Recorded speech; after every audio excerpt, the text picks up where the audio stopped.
diharamkan masuk neraka. Setiap hari, setiap habis salat, kita tidak lupa mengucapkan doa yang sangat masyhur. Apa doanya? Rabbana atina fid dunya hasanah wa fil akhirati hasanah wa qina azabannar. Kita minta kepada Allah kebaikan dunia, kebaikan akhirat, dan dihindarkan dari api neraka. Pertanyaannya sekarang, Ibu, ada tak yang tidak berdosa hari ini? Yang berdosa ada? Angkat tangan yang banyak dosa. Tapi nak masuk surga apa masuk neraka? Banyak dosa, mana nak masuk surga? Setiap kita pasti ingin masuk surga dan terhindar dari api neraka. Maka ukuran orang yang sukses itu, kata Al-Quran, apa? Faman zuhziha 'anil nar wa udkhilal jannah faqad faz. Barang siapa yang dikeluarkan dari api neraka dan dimasukkan ke dalam surga, itulah orang yang beruntung. Nah, pertanyaannya, bagaimana caranya agar kita terhindar dari api neraka? Maka Nabi SAW menyebutkan dalam hadis bahwa hurrima 'alan nar hayyin layyin sahlin qaribin minan nas. Ada 4 golongan yang diharamkan atas api neraka. Yang pertama hayyin, hayyinun, bahasa lainnya tawadu. Apa itu tawadu? Tertawa sampai terduduk. Tawadu artinya rendah hati. Maka kata Nabi apa? Wa ma tawaddu'a ahadun lillah illa rafa'ahu Allahu azza wa jalla.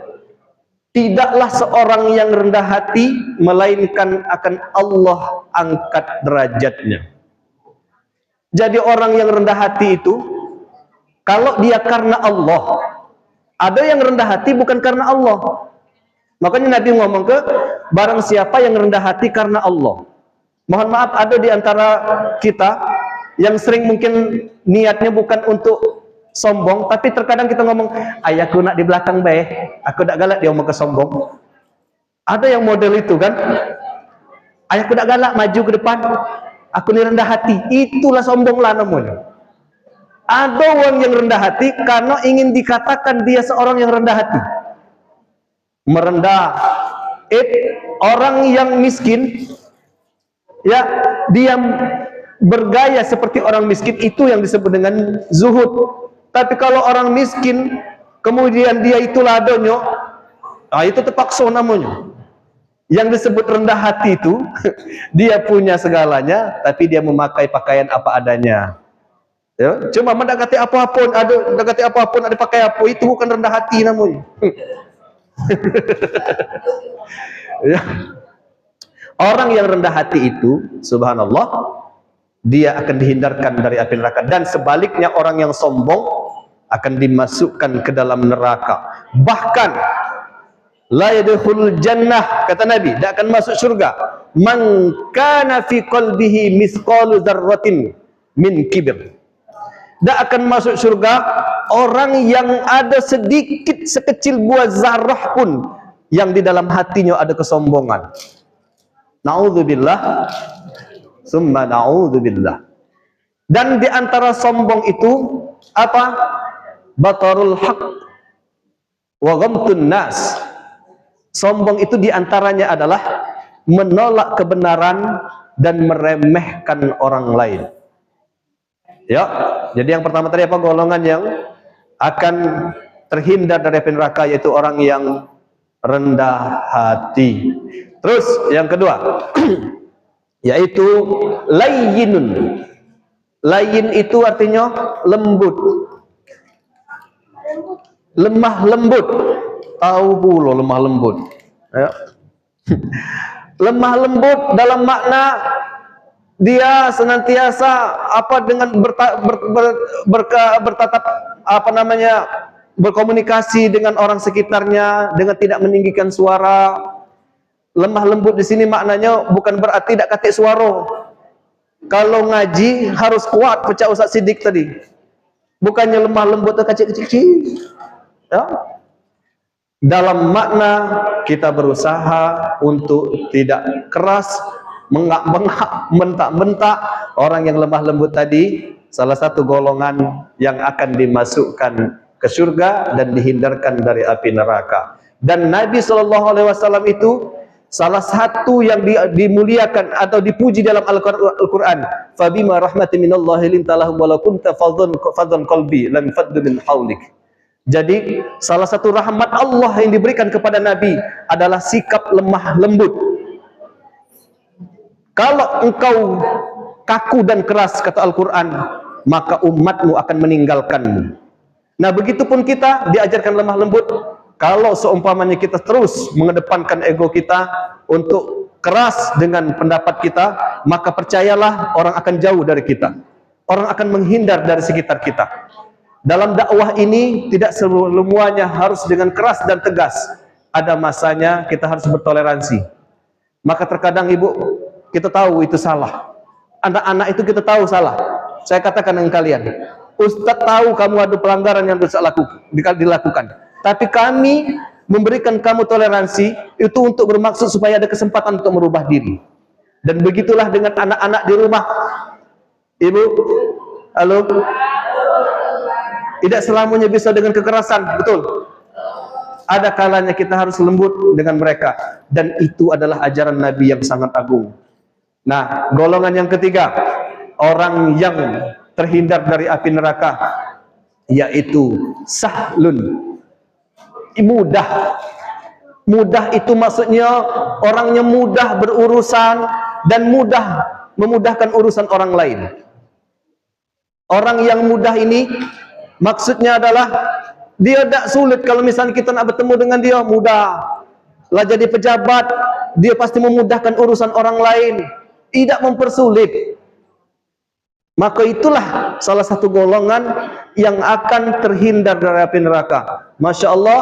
Yuk, kalau kita sekarang diberikan kesempatan oleh Allah, punya jabatan ataupun punya wewenang yang bisa membuat orang lain menjadi mudah hidupnya karena usaha yang kita miliki, maka insya Allah kita akan mendapatkan ganjaran pahala yang besar. Terus yang terakhir, golongan yang keempat, qoribun. Qoribun itu artinya dekat, akrab. Kita sering mendengar istilah sahabat karib. Sahabat karib itu artinya sahabat yang dekat, akrab. Dari kata qorib, dekat. Sahabat karib itu tidak selamanya harus dari keluarga kita yang satu nasab. Tidak seharus sebak seumak. Maka tadi disebutkan innamal mu'minuna ikhwah. Sesungguhnya orang beriman itu bersaudara. Ibu kita tidak katik hubungan darah. Walaupun sebenarnya kita tidak beradik. Cuman beda bak dengan beda umak baik. Iya kan? Cuma karena kita bertemu di masjid ini, maka kita menjadi bersaudara. Dan percayalah, persaudaraan yang paling kuat jalinannya, yang paling kokoh bangunannya adalah persaudaraan karena iman. Jadi orang itu dikatakan bersaudara karena ada persamaan. Di rumah saudara, karena apa? Karena sama-sama lahir dari ayah dan ibu yang sama. Ibu, kalau nanti ada yang umroh atau haji, pasti bercarian uang dari Indonesia. Kenapa? Saudara. Karena ada kesamaan. Jadi kalau ada kesamaan itu saudara. Kita dengan tumbuhan saudara. Kenapa? Karena sama-sama makhluk ciptaan Allah. Dengan hewan saudara, karena sama-sama makhluk ciptaan Allah. Nanti kalau bertemu dengan kambing, halo lur. Saudara.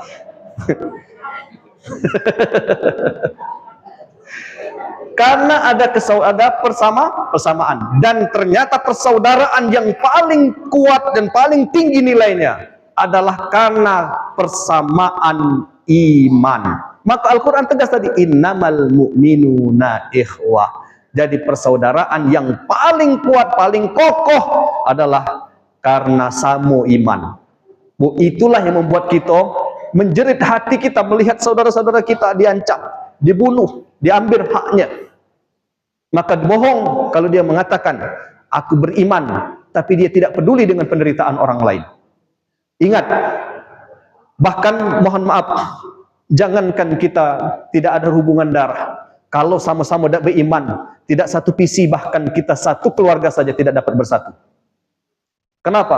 Karena ada perbedaan iman, perbedaan pandangan. Maka iman yang sama, karena hari ini kita ingin bertemu dengan iman yang sama, yaitu mengagungkan Allah, mengesahkan Allah, maka kita semangat datang ke sini. Ada semangat persaudaraan. Insya Allah istiqomahlah terus, Bu. Jangan sampai satu sama lain kita saling jelek-jelekkan. Sekarang betul lagi banyak permasalahan, ada perbedaan antara sama-sama muslim, sama-sama grup, ada di pengajian situ dengan pengajian sini saling menjelekkan. Kita tidak. Selama orang itu mau beribadah, orang itu mau memuji Allah, sholatnya masih sama dengan kita, ibadahnya sama dengan kita, mereka itu saudara kita. Kalau ibu-ibu saya katakan, kalau nanti mau zikir kemana, kalau memang tidak bisa ke sini karena ada mungkin, jangan jangan rasa tak lemak. Yang penting berzikir. Betul, Bu ya? Yang tidak boleh itu tidak berzikir.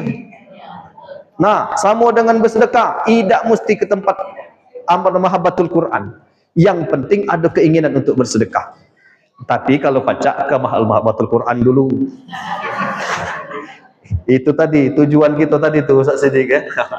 Masya Allah. Insya Allah dengan berjamaah kita mendapatkan keberkahan. Amin ya rabbal alamin. Saya kira itu saja yang ingin saya sampaikan tentang materi hari ini, tentang 4 golongan yang dihindarkan dari api neraka. Yang pertama tadi apa?